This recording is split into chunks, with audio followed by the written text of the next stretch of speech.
Okay, good afternoon. Hello, good afternoon. Welcome to the National Secular Society's 2018 Bradlaugh Lecture. My name is Stephen Evans. I'm the Chief Exec of the National Secular Society. It's great to be back in Manchester in the rain again for only the second Bradlaugh Lecture. The name of this lecture series is in recognition of the founder of the NSS, Charles Bradlaugh. And for those of you who don't know who he is, Bradlaugh was a leading 19th century atheist, freethinker and radical who founded the society back in 1866. Since that time, the NSS and its members have pioneered many social reforms which have in many ways transformed society. Indeed, the journalist Edward Pearce said that much of our modern mindset is Bradlaugh's creation. But Bradlaugh is probably most well known for his struggle to enter Parliament.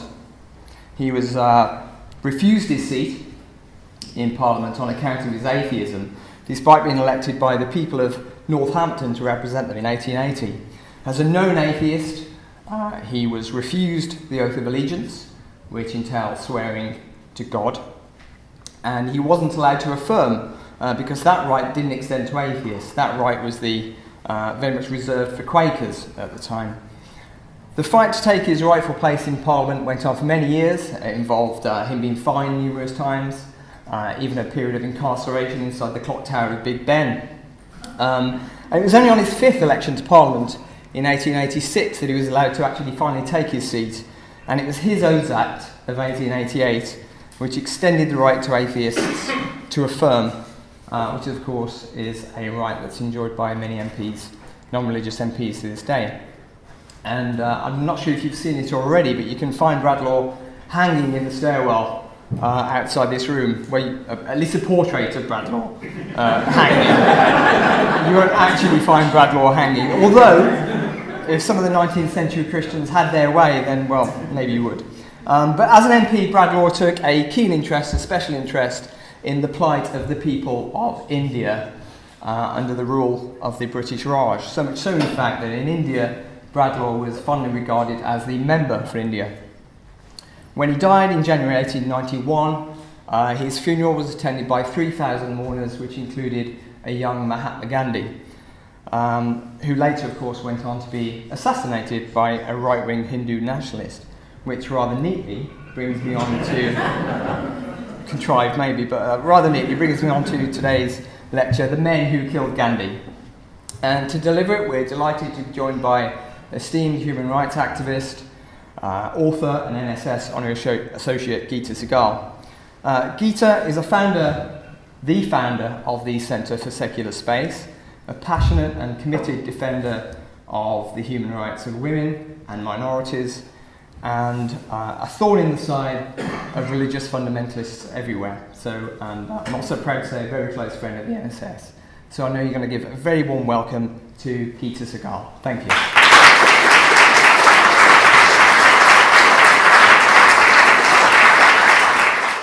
Thank you, Stephen, and thank you all for being here on this rainy afternoon. I left England in the middle of a heat wave and spent a very exciting month in India watching events unfolding, and so it's a bit of a shock to come back suddenly to rain. We'd forgotten that it could rain in England for a few short months. Now,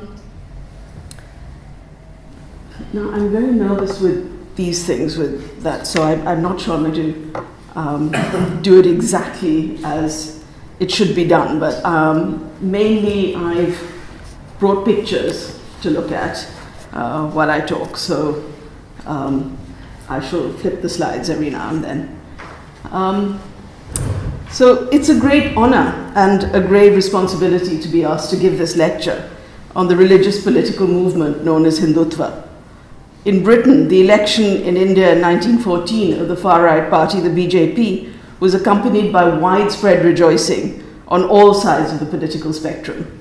If there was one thing that united MPs across Labour and Conservative benches of our divided island, it was the spectacle of Prime Minister Modi's visit.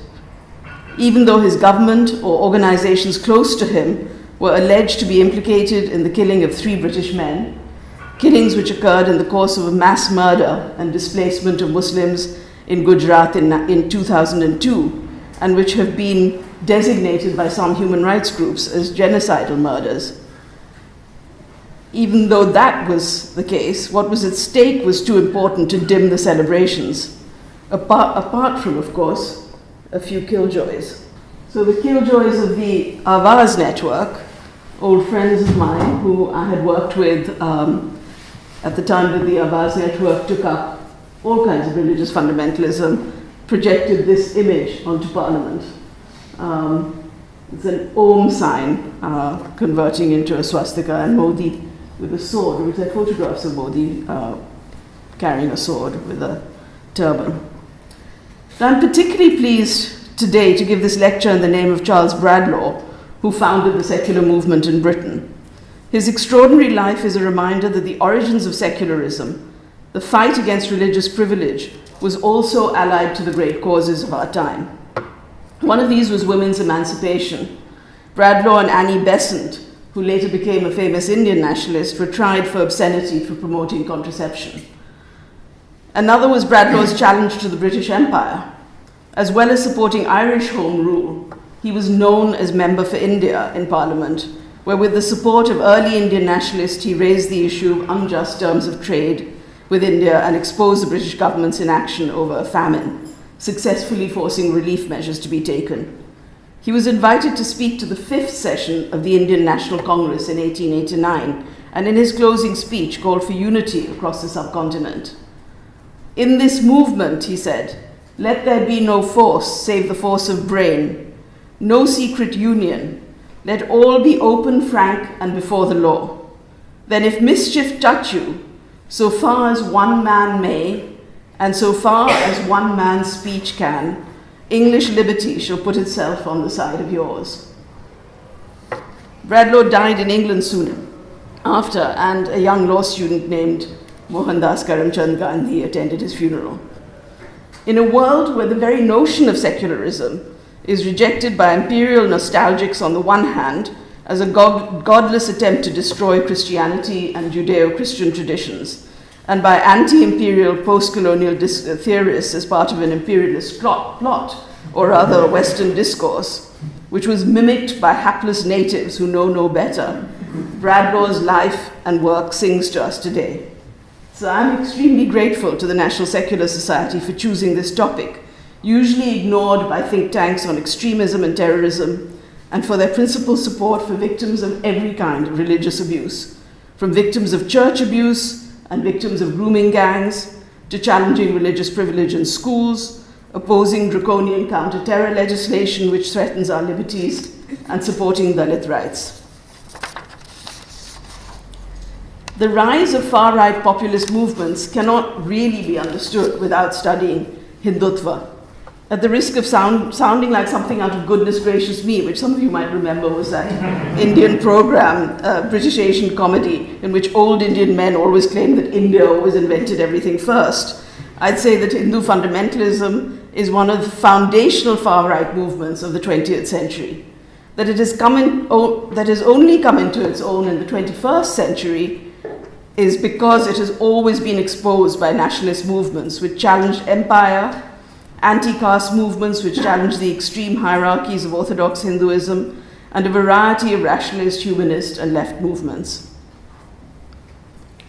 All these movements fed strains of secularism, which enabled religion to be attacked head-on and without apology.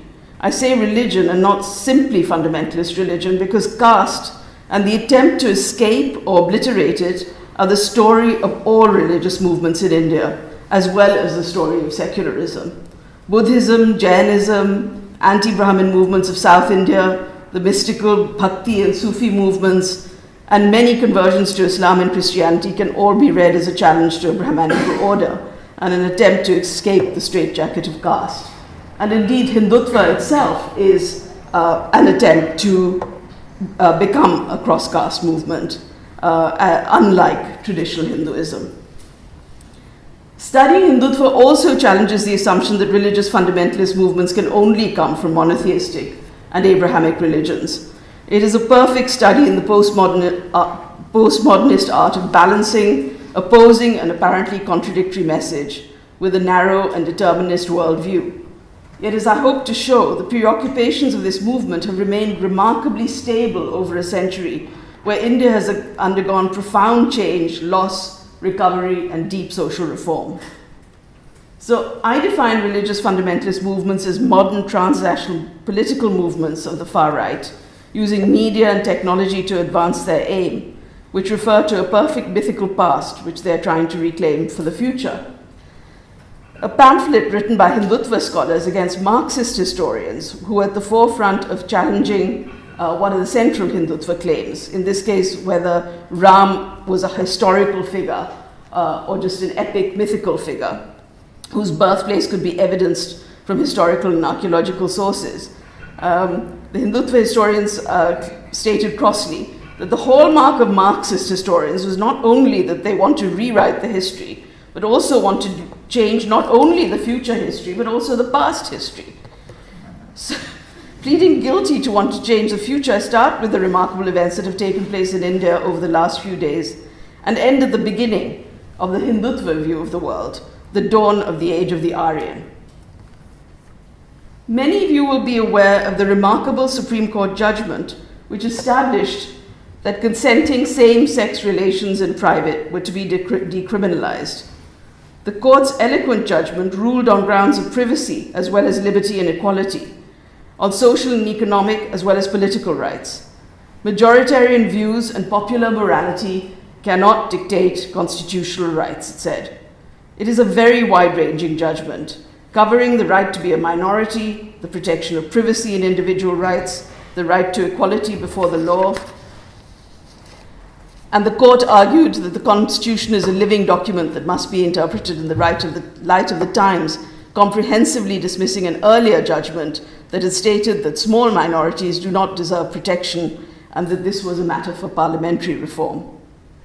But this extraordinary message came at a time when some of the nationally known human rights advocates are under unprecedented attack. Two major events happened within days of each other. One was the apparent unraveling of the mystery of who had shot four well-known rationalists over a period of time. They weren't shot at the same time. Narendra Dabholkar, a Maharashtrian who had founded a grassroots rationalist movement, was killed by unknown assailants in 2013. He was followed by Gobind Pansare, a communist who had denounced Dabholkar's murder, and then Professor Kalburgi. Gauri Lankesh was the last, a journalist who was assassinated a year ago, almost exactly a year ago, in 2017. These four murders, which have remained unsolved, but a police investigation found that the murders of the four prominent rationalists were related, and that people involved in cow protection movements, which is one of the other signature movements of the Hindutva movement at the moment, had been groomed to hate by watching videos in ways that are familiar to other students of extremism. These allegations by national police forces of a wide-ranging conspiracy brought together the targeted assassinations of known individuals with the lynching by mobs of unknown people. Two separate campaigns, it appears, may be related. In what has become known as WhatsApp lynchings, the fury of crowds has been provoked by the transmission of messages on WhatsApp with allegations such as child kidnapping or illegal transportation of cows. In 2017, there have been 11 deaths and 37 hate incidents related to cows and to other things.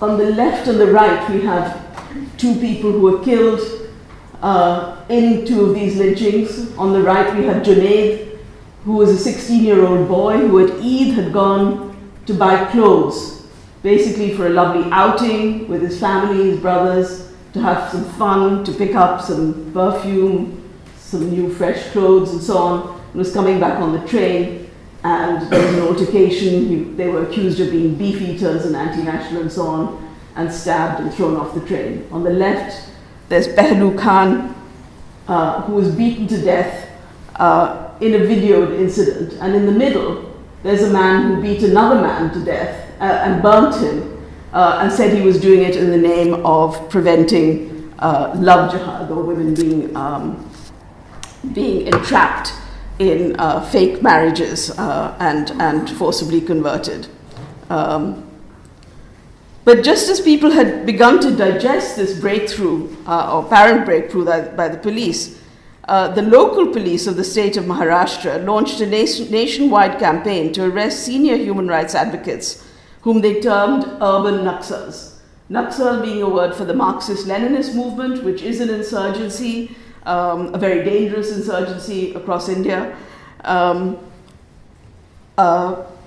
the people, some of whom came very close to home, whom we know, if we've been involved with the human rights movement, were people who defended the rights of Adivasis, of people living in the tribal areas, and Dalits. And yes, there were some revolutionary poets who write and speak about revolution, which in India is a perfectly normal thing to do, just as it's normal to speak about wanting a Hindu state, which is, of course, the goal of the Hindutva movement. But they were suddenly accused of being involved in happenings at a Dalit rally, a major rally, around 25,000 people, which had actually pledged never to vote for Modi and to defend the constitution, and which was actually led by two former judges. There had been violence at that rally, but the people who'd been named in the violence had been activists of the Hindutva movement. Suddenly, these other people who were not even present at the rally were being arrested in raids that happened simultaneously all over India. To the media, the police said, because it wasn't at all clear from the charges that were brought, that the police said they were part of an anti-fascist front. That was a charge. And they also said there were plots to assassinate the prime minister and to buy high-grade weapons from one comrade Prakash for the benefit of the Naxal emergency.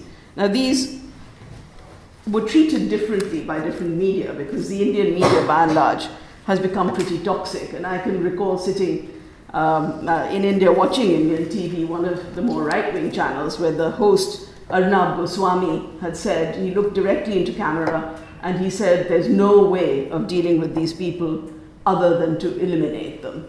And in my view, I've never heard a clearer call for people to be killed. But there were other media that said, what's going on? And there were defense experts saying it's very unlikely that people would be writing uncoded letters. Just the facts of the case seemed odd.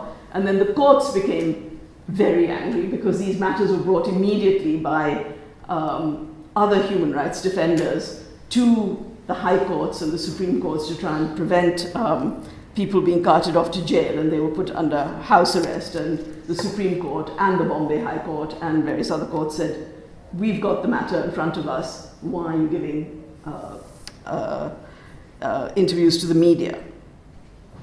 And the Supreme Court observed that there was a right to dissent, that it was a safety valve in a democracy without which the pressure cooker might blow up.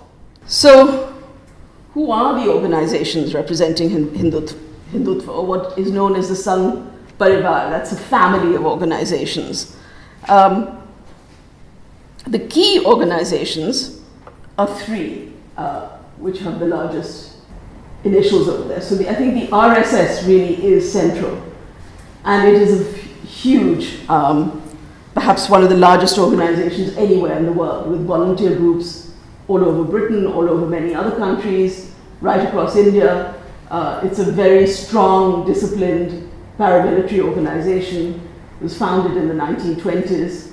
The VHP was founded later as a more traditional Hindu organization using Hindu swamis and others to promote various goals and campaigns, which also operates abroad. And the BJP, of course, is a political party which took power with a very convincing victory in the last elections in India. But there are dozens of other related organizations which may not be formally related, but which have links to these three main organizations, or which share, if they don't have links, a common ideology.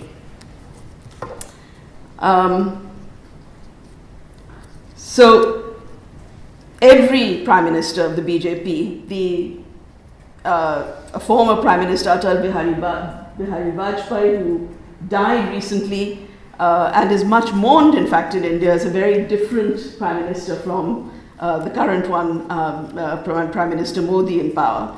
But even the relatively liberal Vajpayee, Prime Minister Modi, have cut their teeth as organizers in the RSS movement. And every BJP government, even with an absolute majority and a PM as powerful as Modi is, reports to the RSS. It is both organizer and conscience of the movement. And at the moment in India, you have the president, the vice president, the prime minister, and a number of other ministers who are all members of the RSS. I mean, that has never happened before. That is quite unprecedented. And in fact, I think as we speak, the vice president is in America at a World Hindu Congress, which seems to have strong VHP and RSS links, and is speaking over there. And there was a bit of a kerfuffle in India where they first announced it on the Foreign Affairs website and then took it off because there were a lot of questions as to why the vice president was actually attending such a major religious political event.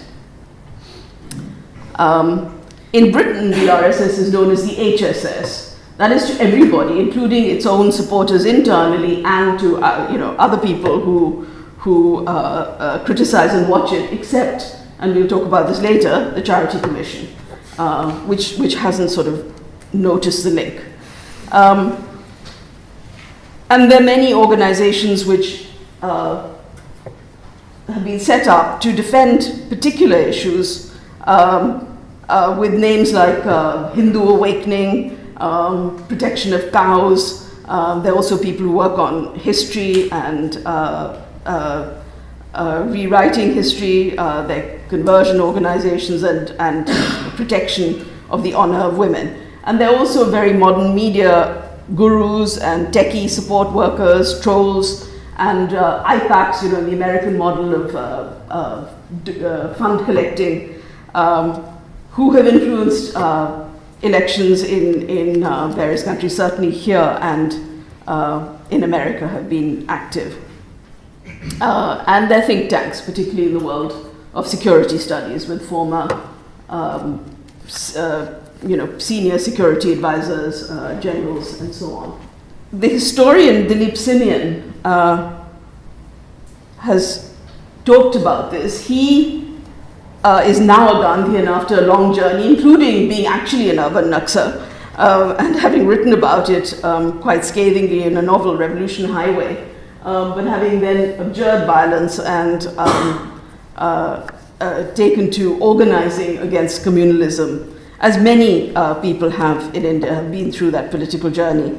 And he's written, the characteristic feature of modern political reality is the predominance of extremism, paradoxically not at the extremes, but in the very heart of the established order.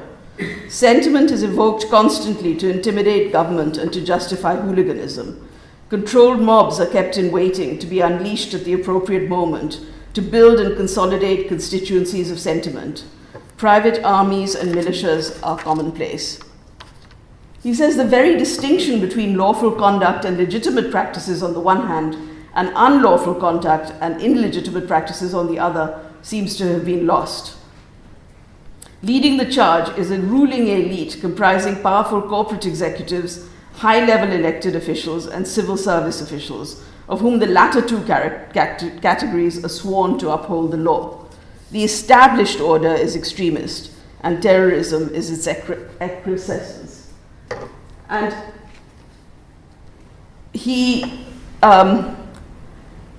it seems like strong words, but I can't describe how violent these particular sets of killings have been and how they come in after a range of other larger set piece killings. So in the 90s, we had the Ram Janmabhoomi movement, in which British Indians who were very active, Hindus who were active here, raising money and getting bricks, blessed golden bricks, to be sent back to India in order to build a temple. And there was actually a film made in the early 80s by a company that I worked for in Channel 4 called Bandung File. My friend Vasudha Joshi was part of it, where long before what happened in the 90s, and which was when a mosque structure was torn down, and huge riots happened in its wake, where the VHP and the RSS and the then Home Minister Advani went on what's called a Rath Yatra, a sort of procession with a big chariot. And in the wake of this procession, there were major riots all over India, and including for days and days in Bombay, and there was curfew all over India. I remember being curfewed in Calcutta, where you don't normally expect to have riots of that kind. It normally doesn't hit it.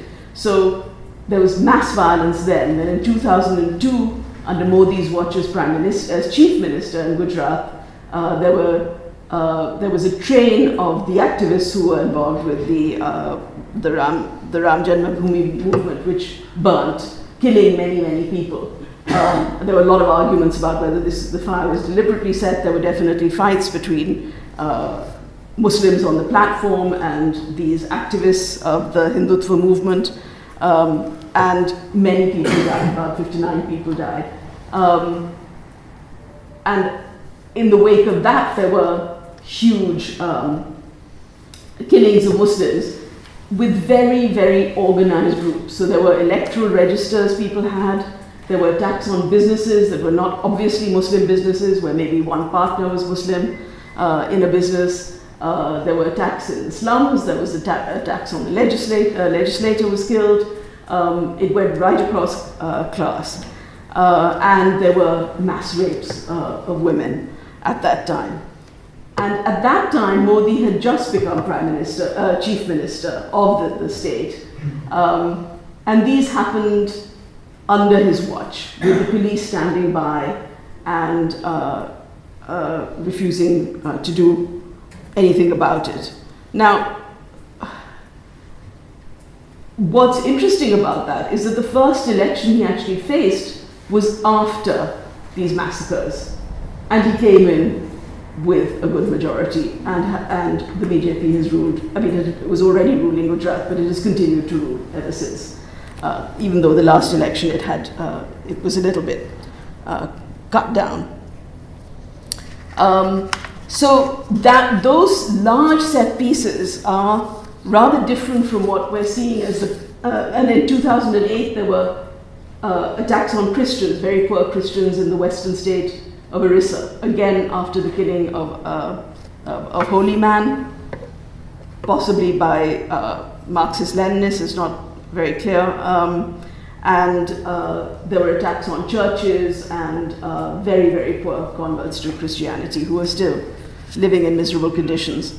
So the lynchings that we see now, and these killings of these famous rationalists, but also many other killings of other journalists, people who are not so well known, who are provincial journalists writing for regional papers, that don't hit the headlines, are happening all the time. But it's picking off individuals rather than the major set piece killings. So I think people do actually learn from their errors, which is to say that they change the tactic. It doesn't mean that the ideology has necessarily changed, but the tactic has. So what is the movement that brought about these